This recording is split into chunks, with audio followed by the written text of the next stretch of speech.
Hello, Arizona, and welcome to this episode of 22 Minutes. I am Jason Bates, bringing you the lender side of things, and he is Stephen Cotton. He's bringing us the realtor side of things. There he is. I'm trying to do Matrix. Trying to do the Matrix. I don't know. Oh yeah, the Matrix. Don't fall out of your chair, please. Well, actually, that might be funny. Comedy gold. Comedy gold. Comedy gold. Hey, we not only hope to entertain you, but also bring you that valuable content that you can use when you're looking to buy, sell, or refinance, or even invest in property. So if you're looking to do any one of those things, please reach out to us. We'd love to be your team of choice. Our numbers are below.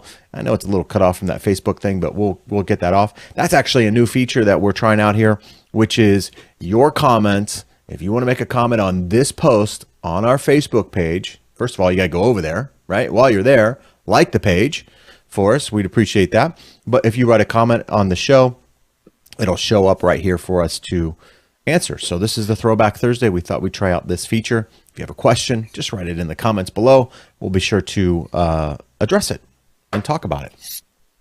I made another comment on the show, so I'll be excited when I see that on here. Oh, there you go. Leave a comment below during our live, and you can be famous. Is that the comment? Yeah. There you go. I meant live show, so I can't edit it now, right? Dang it, I meant live show. Dang it. But yes. Well, you have to do a new one, and then it'll update it. Right. Yes, it'll update it. Spell check. Right. Hey, okay, so finish your thought there, and then we'll get to today's tweet quote of the day. Yeah. So we were talking about groups. I have a friend that's in San Diego, La Jolla area. He's got his own little niche. So he's created a Facebook page specifically for this little niche. Some people call it niche. I think the Canadians do, but or niche. But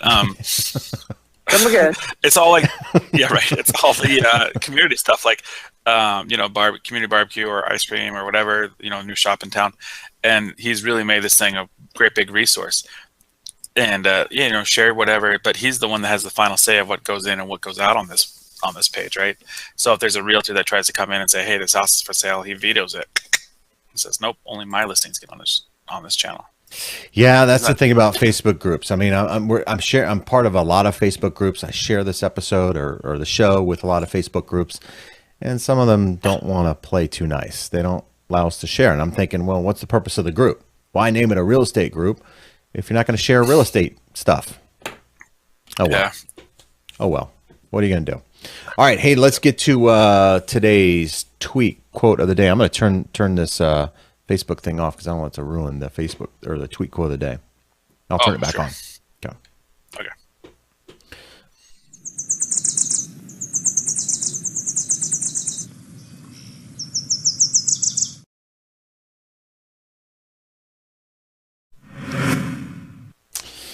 All right, here we are. I love what I do because daily I get the opportunity to serve others and influence change in the world. There are no limits. I thought this was kind of an appropriate tweet here for us because we have the opportunity, in giving the profession that we are in, to change people's lives. Truly change people's lives. So it's pretty cool what we do. So if you're in that kind of public service or whatever, it is a pretty good feeling when you can help somebody buy a home that otherwise didn't think that they could. I like to I always refer to a guy named Clark that was a renter at 22. And so we're about 2 months I'm studying this place. It's about ready to start going, and then the very first day we're walking, I said, "Hey, what's your credit score?" "I don't know, like 800. And so I said, "Why aren't we looking at buying?" He's like, "Well, I never thought about it." So we're at this first house. It was $800. I go, "Look, this house is $800. This is what you can afford." Yeah. He says, "Yeah." I go, 2 houses down. This is 4 years ago. 2 houses down, there was a house with a pool for $75K. So I said, "This house is a lot less than $800. Plus, it has a pool." "Well, shoot, let's get pre-qualified." So I got him pre-qualified. We bought him the house. 2 years later, he calls me up, says, "Hey, I'm ready to move to Seattle." And I was able to put $50,000 into his pocket. 53,000. It was like 53,200 something dollars into his pocket because we had that conversation about buying instead of renting, and then the house prices have gone up, And so at the end of the day, if I wasn't able to put him in that better situation, he wouldn't have been able to go to Seattle with ease, have savings and stuff to look for the right house for him up there. Yeah. Yeah, no, it's good. It's pretty powerful stuff what we're able to help people accomplish. So it's pretty fulfilling for sure. That's part of the job. There's a lot of tough parts about our job, but that is one of the rewarding sides of our job. No question about it.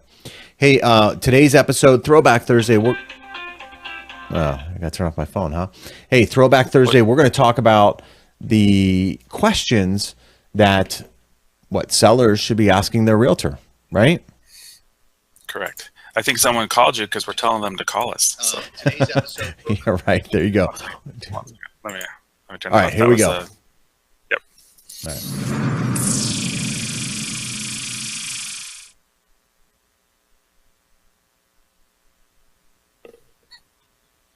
All right. So questions sellers should be asking. So we want to, I don't know, how should we start here? What's one of the most common questions you get asked when you're going out on a listing appointment? Let's start there. How about we start there? Well, the first question is, how much is my house worth?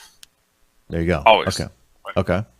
So how do you approach that? What are your thoughts there? Should a realtor be prepared before they go to the listing appointment for this question?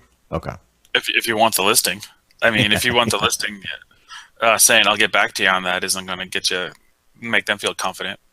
Right. So it's the same way when I flip a house or when I do. A lot of this is similar to listing appointment and buying a house to fix and flip, because you need to know your numbers.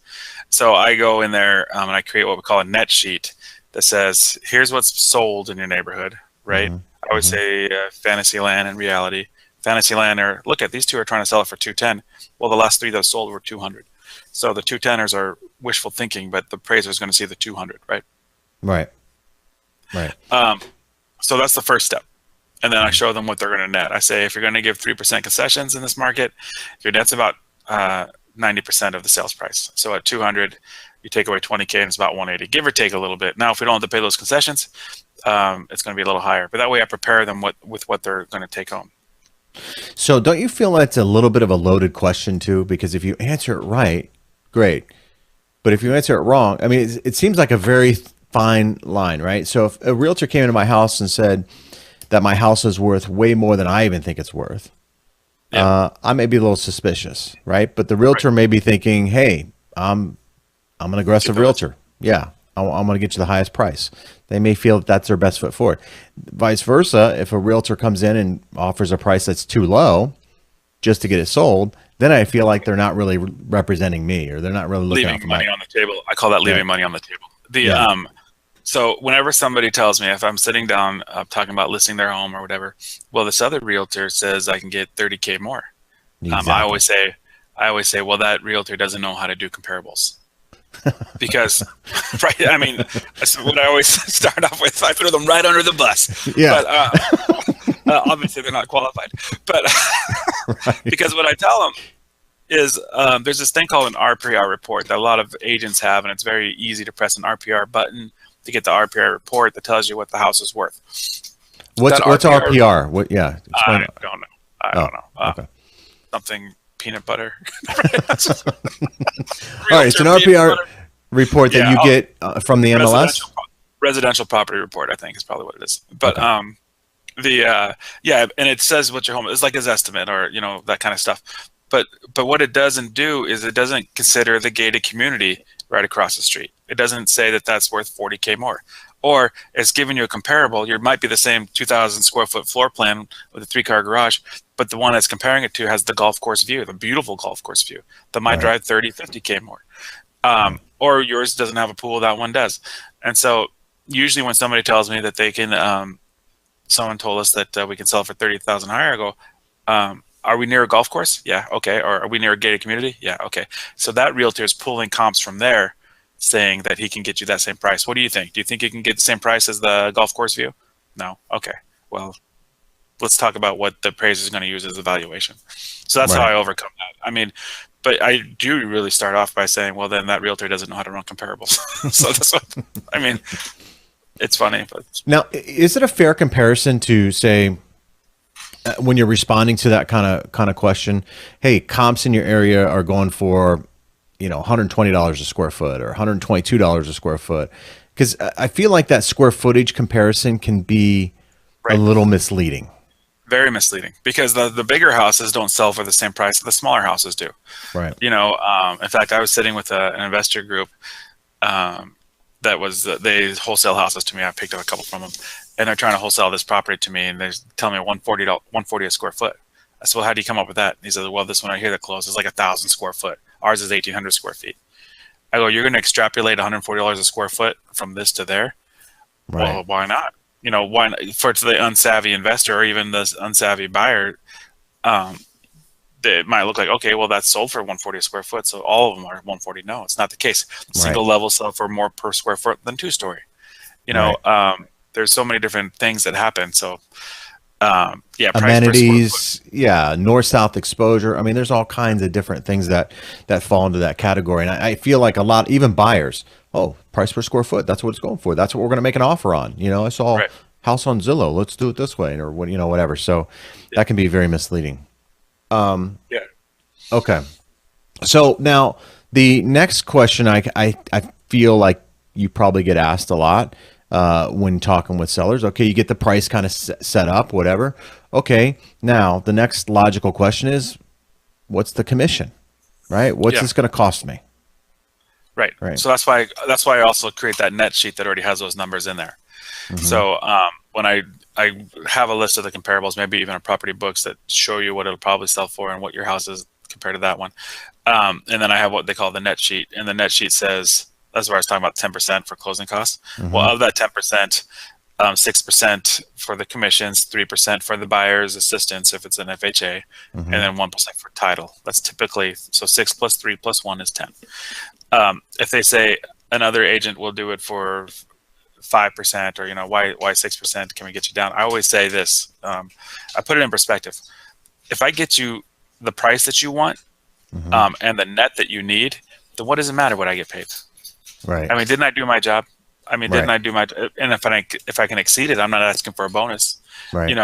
You told me you needed to net 20K to buy this house. Well, I got you 35K. What's it matter to huff and puff over $2,000 or? Plus, I always will say that 6% Stefan works a lot harder than 5% Stefan. So, there you go. Let's negotiate, right? Right. You should see what 7% Stefan does. So that's even better. But right, it's a little bit of a I don't want to say dangerous, but it's a little bit of a awkward situation as a seller, because some sellers, I may be guilty of this at some point, or maybe I have been in the past, where I have an unrealistic expectation as to how fast the property may sell. Now, part of that is because of the price point, right? Price has a lot to do with how fast that property moves. Well, that price point also, if it has to be lowered or something like that, also can affect the commission, right? Or the amount of money that I get back. I think most people think, okay, well, as long as I net what I net and I'm looking to get what I'm looking to get, and it's not lower than that, then I don't really think that many people care. I think as far as how much you get paid, I don't think. I was gonna say, but it's a seller's market. I don't even need you. Right. And that's where I was going with it, because a lot of these other companies that are out there, kind of cut the realtor out, but then you get what you pay for too, right? So you're not always going to get the highest price. You're not going to get the highest price unless you use a realtor, in my opinion. So if you're wanting the highest price and that's your motivation, well, then you need a realtor. If you're wanting to just get out from a deal and you don't care about the price, well, you still can use a realtor. But there are other services out there too that claim, I see these TV commercials here locally, this $9.90 flat fee or something like that, for realtors or whatever. I think that's a little bit of a disservice to the community, to be honest with you, because I don't know that they're representing you properly. And I don't know they're not representing it all. They're just putting it on the MLS. Yeah. How do they pre-qualify the buyers? Yeah, exactly. There's a lot of things that can go wrong there. They're really not looking out for your best interests. And that can be a dangerous and a slippery slope. So plus they probably already collected that $9.90 up front. So is it $9.90 plus 3% to the buyer side? Yeah. There's no carrot there, right? With a realtor, hey, there's that carrot out there. Hey, you want to sell this? Come on, Get it done. Yeah. Why isn't it moving? Right. Let's do some Right. other things. Speaking of which, the next thing is the marketing, right? What's Yes. your marketing sphere? How are you going to market this property? So what? That's a yeah. Yeah. First thing we do is we put a sign up right up front. We create flyers. So let's go old school, then we'll go where we're at today. I mean, honestly, 91% of the buyers start their shopping online. So we Mm-hmm. have a huge online presence. Thousands of websites it goes to when it generates from the IDX. And I don't want to sound like it's so simple that I can do it. So simple I can do it. But we put it on the IDX. It does get fed out to all the major stuff through our affiliations. As part of the National Association of Realtors, it goes out to the Zillow, the Trulias, and everywhere, and anywhere that anybody's looking to buy a house. So you're going to get that internet exposure. If somebody types in your address, you're going to see different realtors that using it through the IDX feed, right? Right. So that's why it's very important. So that's the second part of marketing. I get the step above for the photos. A lot of people use a team called the Lister Sister. And I'm not saying that they're bad, but we go one step above for our photos. So we have like magazine quality photos. Well, Lister Sister is great for what it is, but when you're looking at photos, if you're 91% of the population that's looking online, you want to have the best photos out there to get people through there. And you can tell, I mean, when we do our Feature Friday, we have some nice photos on there. Well, the pre-show too. The pre-show. I mean, these are fantastic photos. Yeah, great lighting, great angles, and photos. What a picture's worth 1,000 words or whatever. I mean, photos make a difference, and that. It's still a little, I don't want to say old school. I mean, photos are photos, but we've shown on Wacky Wednesdays where photos are really, really bad. Right. Yeah, they can make or break a deal, and that can cost you thousands of dollars, literally. Well, and we haven't talked about the other campaigns that we do. I mean, we have text writers and stuff, and then the open houses. If you want your houses to be set open, we have a lot of people that will sit those open houses. I mean, there's so many marketing stuff in general. That's just such a broad question. Is what do you want us to do, or what do you feel like we should do for you? We'll show you what we can do. If you want us to do something else, we're not opposed to trying it. So. Right. Well, in video too. We believe in video. That's why we showcase properties on a show like this. With our Feature Friday and stuff like that, getting that word out there and getting the video out there. We've got other plans here, hopefully soon. Right. I know, hopefully. No pressure, right? So we've got other plans too to help market, trying to stay on that cutting edge, trying to, get the word out there and experimenting and see what happens. But I think video is a big thing. I don't think realtors do enough of video. That's just my opinion.